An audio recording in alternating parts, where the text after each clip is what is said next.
Well, a humanitarian crisis in Myanmar. The UN has once again drawn attention to one of the world's most serious tragedies, the plight of the Rohingya Muslims. A tragedy that has been largely ignored by the international community and the government in Myanmar. Here's more.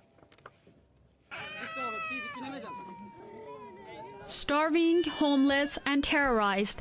That's how thousands of Rohingya Muslims are living in western Myanmar. But the world is just beginning to wake up to the scale of the problem. UN humanitarian chief Valerie Amos, who visited Rakhine on Wednesday, says Rohingya Muslims are living in dire conditions. She's calling on the government to improve their living situation. Amos says people have been packed into overcrowded, unsanitary camps, and the UN isn't able to get in to help them. According to the world body, some 11,500 people are living in the slum-like encampments, which are short on food and medical care, and surrounded by Buddhist populations that restrict their movement. The situation is still very bad, and people who have suffered during the violence June and October are living in the overcrowded camps. They are starving, they are suffering from different diseases. Children are getting pneumonia, cold, jaundice, cholera and typhoid. For decades, Myanmar's Rohingya Muslims have been persecuted by the country's Buddhist majority simply because of their faith and their ethnic identity. They have been stripped of their citizenship and called outsiders, despite their centuries-old roots in Rakhine. Myanmar's military often targeted the minority group with tactics such as rape, arson, shootings, bombings, and the such. But the situation worsened earlier this year with 2 outbreaks of ethnic violence in June and October. Hundreds of people were killed. The violence also set off a mass fleeing of homes that some human rights groups have condemned as ethnic cleansing.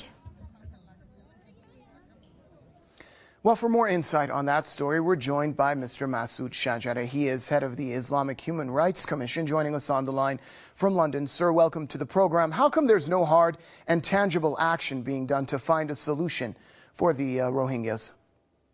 Well, there's really no political will. What is we are seeing, even the recent sort of statement from the UN, is dealing with the plight of the refugees, and is not addressing the real issue. The real issue here is the fact that the Rohingya Muslims are being denied their citizenship, and therefore, by denying their citizenship and saying that they do not belong, they are really being prepared for ethnic cleansing and genocide. And, you know, all the international community is doing is just addressing the issue of the refugees for many, many years. I mean, refugees are the result of this policy. This policy needs to be attacked. Even when we had Obama going to